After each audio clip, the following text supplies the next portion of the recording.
Does he stand by all his statements? The Right Honourable Prime Minister. Mr Speaker, yes.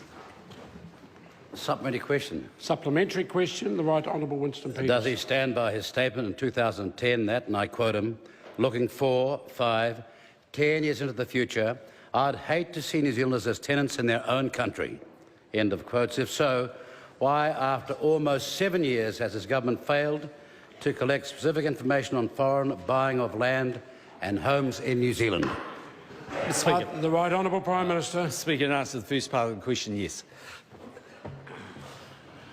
Supplementary question, Right Honourable Winston Peters. Show. Is he aware that both Beijing and Shanghai, for example, have laws preventing non-residents inflating demand and buying houses in those cities? And does he consider such measures would be racist if applied here? The Right Honourable Prime Minister. Mr Speaker, well, every country has different rules, but what I would say is the current rules around foreign investment were actually passed by the Labor government in 2005. They're actually in line with the vast majority of developed countries. For example, in the UK, the US, Canada, France, Germany, Ireland, Italy, Japan, Sweden and many other OECD countries, there are no or very few restrictions on foreigners buying residential property. And when it comes to Australia, which theoretically has one in relation to second-hand properties, it's been spectacularly unsuccessful. Supplementary question. Supplementary question, Right Honourable Winston Peters. Why won't his government, in his own words, get some guts and introduce restrictions on foreign buyers of homes and land, like, for example, in China, Hong Kong and Singapore, or are they too racist and xenophobic? The Right Honourable Prime Minister. Speaker, well, for a start off, I'm proud to lead a government that if we were to make changes around foreign investment, it would be to every country and every ethnicity, and we wouldn't just cook things up and single people out. Question. Order.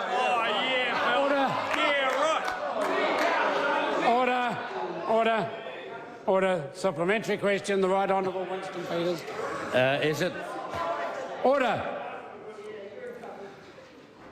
Is it not the case that his opposition to New Zealand First foreign ownership of land and homes register bill is that he is scared of Kiwis finding out under his watch just how much land and housing has been flogged off to overseas buyers? Mr. Speaker, Right Honourable Prime Minister. Mr. Speaker, no, in our view it was poorly drafted. Does he stand by his statement in relation to affordability of homes in Auckland that, quote, there's a general view that housing prices are not overvalued, end quotes, given that the home ownership rate has fallen to its lowest level in 64 years? The Right Honourable Prime Minister. Speaker, this is a very misleading piece of selective quoting, and in fact was made in relation to the affordability of homes in Auckland, was not made in relation to the affordability of homes in Auckland at all. I stand by the full statement I made when asked to comment on the fact that New Zealand has not had a housing correction in 45 years. I said one of the reasons why we probably haven't had a significant correction is because over the last 45 years there's probably been a general view that houses are not overvalued relative to a whole lot of different factors. My point is that the market in the end assesses when housing is massively overvalued compared to fundamentals, not politicians. Supplementary. Supplementary question, Andrew Little. Does he still think that the typical Auckland house is affordable for the typical Auckland family when prices have risen 5 times faster than incomes under his watch and the median house now costs 10 times the median household income? The Right Honourable Prime Minister. There's a variety of different measures around affordability. But what I do know is that house prices doubled under the previous Labor government. Interest rates are considerably lower than they were under the previous Labor government. If one even looks at home ownership rates, Mr Speaker, our home ownership rates at 64.8% are highly comparable with other OECD countries. Supplementary. Supplementary question, Andrew Little. Is he aware that in the past year, the number of owner-occupied homes fell by 2,400, while the number of rentals rose by 19,800? And doesn't that show that his policies are favouring investors while taking the Kiwi dream of home ownership away from families? Mr. Speaker, no. Right Honourable Prime Minister. Mr. Speaker, no. There are a variety of different reasons why people might move into rental properties. For one thing, Auckland actually has been growing in size, and many people move to a city and actually rent a property is the starting thing that they do.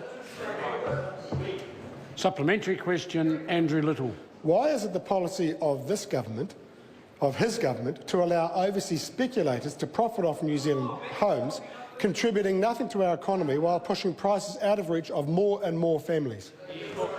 The Right Honourable Prime Minister. Speaker, firstly, I'd reject that, but secondly, we have the policies that were introduced actually by the Labor government. They passed the foreign investment rules in 2005. Apparently, Winston was part of it, happily praising it and voting for it. Mr. Speaker, they were good enough for Labor in government, but they're not good enough for Labor in opposition. Mind you, it's a very different Labor Party these days, isn't it? It's a different Supplementary. party too. Order. Supplementary question. Order. Oh, selective memory over there. Order. I'm calling for less interjection from my right-hand side. The Andrew Little, supplementary Mr. question. Speaker, can he guarantee that the IRD database will be public and will clearly reveal the number of non-residents buying New Zealand houses? Well, Mr. The Right Speaker, Honourable Prime Minister. as the member knows, there's a process that we're going through at the moment. There's a bill in the House and we're looking at that data. But what I do know is our information won't be cooked up. And when someone asks me a question about it, I won't lose my rag at TV3 like that member did before. Supplementary. Your mates. Order. Your mates. Order. Supplementary question, Andrew Little. Why did he give offshore speculators 4 months' notice of the upcoming change of rules, giving them time to game the old system, when he cancelled the KiwiSaver kickstart on the day of the budget so parents couldn't sign their kids up? Mr. Speaker, Right Honourable Prime Minister. Speaker, if the member ever gets into government, then he may realise that tax law is a very complicated and complex thing.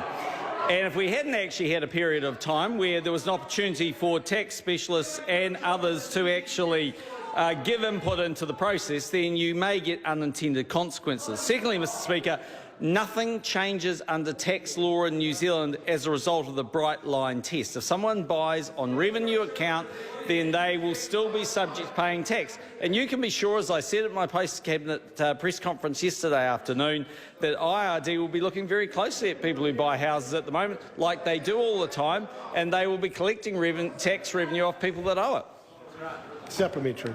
Supplementary question, Andrew Little. If he has done all he can on housing, why are Auckland house prices accelerating rather than stabilising? Why are the number of homes owned by people who live in them falling? And why are so many offshore websites urging speculators to keep on buying in Auckland? Well, Mr. Speaker, Right Honourable Prime Minister. as we know, we really have to question any piece of data or information the Labor Party puts out there these days in whatever language they introduce it.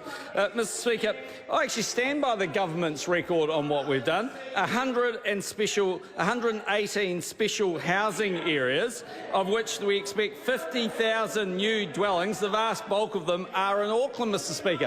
The bright line test, Mr. Speaker, that's there. The $50 million that's set aside for residential housing development, Mr. Speaker. The KiwiSaver Home Start program that, as I saw the other day in the paper, is doing exceedingly well. Mr. Speaker, the other rules that we've changed around the cost of imported materials. This government has done a great deal when it comes to housing. Mr. Speaker, this is an opposition that... Order.